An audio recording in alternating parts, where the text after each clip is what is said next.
Deja vu in 2025, President Trump is back in the Oval Office, and with his return comes a wave of policy changes that echo his first term. The world is watching closely, remembering the controversies and debates that marked his previous administration. This time, the focus is once again on travel and national security, two issues that have always been at the heart of his political agenda. And so are travel restrictions. Airports across the globe are bracing for impact as travelers scramble to understand the new rules. For many, the uncertainty is overwhelming. Flights are delayed, plans are upended, and the sense of déjà vu is unmistakable. The echoes of 2017's travel ban are impossible to ignore.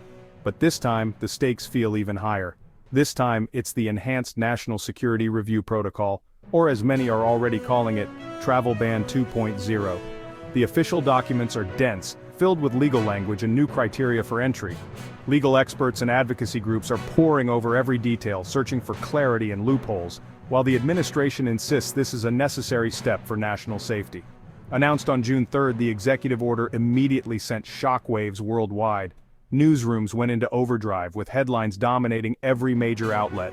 Social media exploded with opinions, fears, and confusion, as people tried to make sense of what the new restrictions would mean for themselves and their loved ones. The core of the order is simple yet sweeping: halt or limit entry for citizens of several nations, all under the justification of urgent security threats. The list of affected countries is long, and the criteria for exemptions are strict. For many, the prospect of visiting family, pursuing education, or seeking refuge in the U.S. is suddenly in jeopardy. Trump's message was clear and direct. This isn't about religion, he insisted, but about credible threats from specific regions. He emphasized that the safety of American citizens must come first, and that the government has intelligence pointing to heightened risks. Still, critics argue that the policy unfairly targets certain populations and stirs division both at home and abroad. The Department of Homeland Security quickly released details outlining the new procedures in affected countries, but despite official statements, confusion and anxiety spread fast. Hotlines were flooded with calls, and airport help desks were overwhelmed by travelers desperate for answers. Airlines, lawyers, and families scrambled for answers, as uncertainty gripped those with ties to the listed countries. Immigration attorneys worked around the clock, advocacy groups organized emergency meetings, and families faced heartbreaking choices about whether to travel or stay put. The ripple effects were immediate and deeply personal. As a new chapter in U.S. immigration policy unfolds, the world watches, knowing the stakes are both personal and global.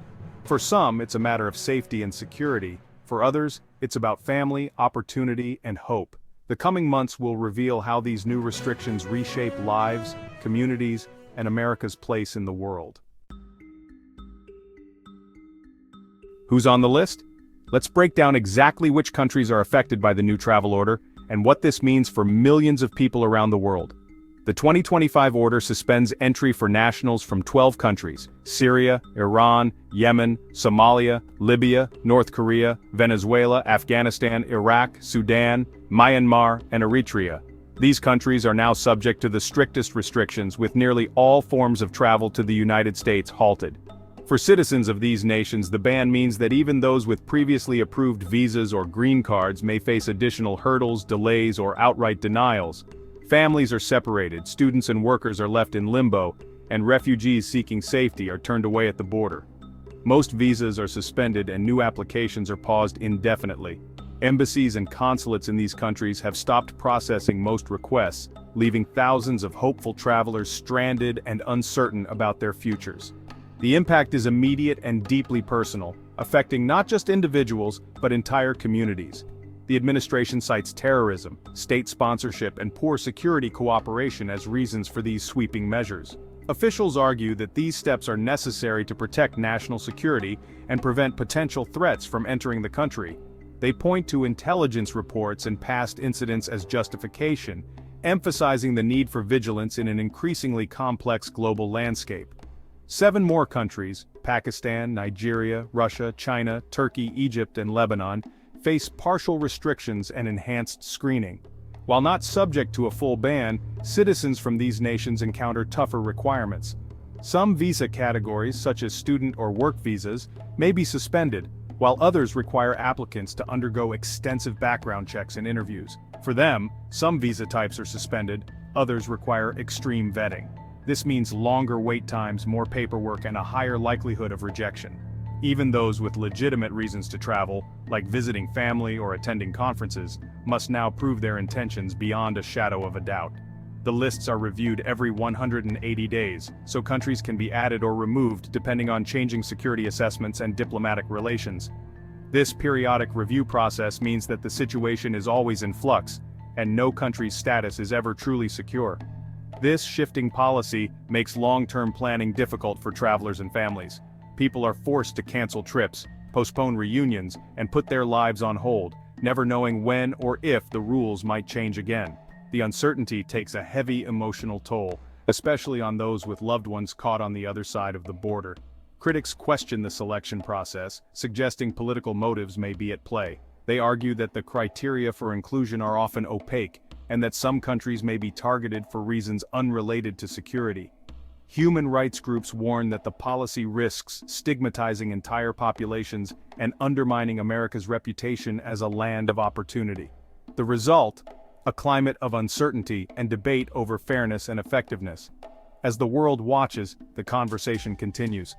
Are these measures truly making the country safer, or are they creating new barriers and divisions? For now, millions wait and hope for clarity, caught in the crossfire of policy and politics. The Trump administration frames the ban as a national security necessity. Officials argue that evolving threats and recent intelligence demand tougher measures. The Boulder, Colorado attack is cited as a wake-up call, though links to banned countries remain unproven.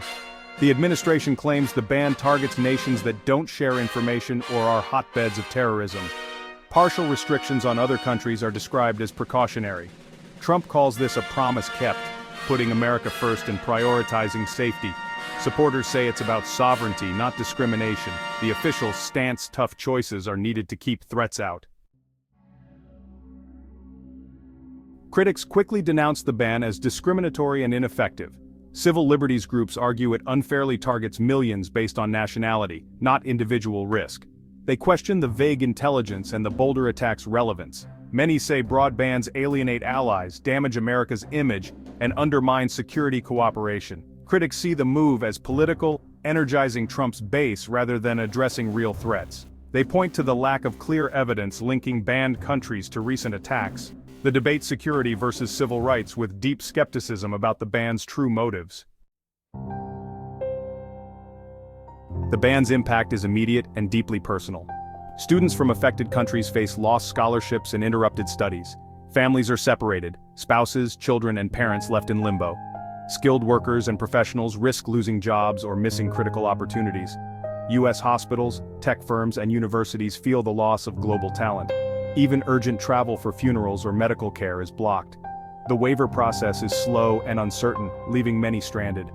These aren't just policy points, they're stories of missed milestones and broken dreams. The ripple effect touches communities, businesses, and the American promise itself. Behind every statistic is a life upended by closed doors. The ban isn't absolute.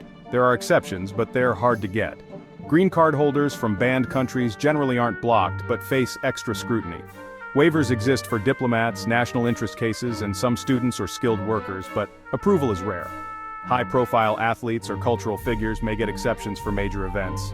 The process is complex, slow, and unpredictable, with most applicants left in limbo. Some student and work visas may be allowed under extreme vetting, but details are murky. For most, the path to exemption is a bureaucratic maze with no guarantees. The announcement of the ban sparked immediate legal challenges across the country. Civil rights organizations, advocacy groups, and several state governments quickly mobilized, filing lawsuits in federal courts. They argue that the ban violates constitutional protections, including the right to due process and equal treatment under the law. Outside courthouses, passionate protesters gather, holding signs and chanting for justice, while prominent civil rights lawyers address the press, vowing to fight the policy at every level of the judicial system. The administration, however, maintains that this revised version of the ban is more legally robust, having addressed previous court objections. Yet, legal experts predict a prolonged battle, with the case likely to reach the Supreme Court. Judges across the nation are now tasked with weighing complex arguments about national security, executive authority, and individual rights. Beyond the courtroom, the economic impact is already being felt. The ban threatens industries that depend on international talent and visitors. Universities face declining enrollments from foreign students. Tech companies worry about losing access to skilled workers, and the tourism sector braces for a sharp drop in international travelers. Hotels, convention centers, and local businesses reliant on global visitors are seeing cancellations and empty seats. Business leaders and economists warn that these disruptions could lead to significant losses in revenue, stifle innovation, and undermine America's competitive edge in the global marketplace. Some companies are already reconsidering expansion plans or relocating operations abroad. On the world stage, the reaction has been swift and critical. Key allies have voiced strong opposition, warning that the ban undermines shared values and cooperation. Some affected countries are threatening diplomatic retaliation, including reciprocal travel restrictions and reduced collaboration on security and trade. America's reputation as a welcoming nation is taking a visible hit.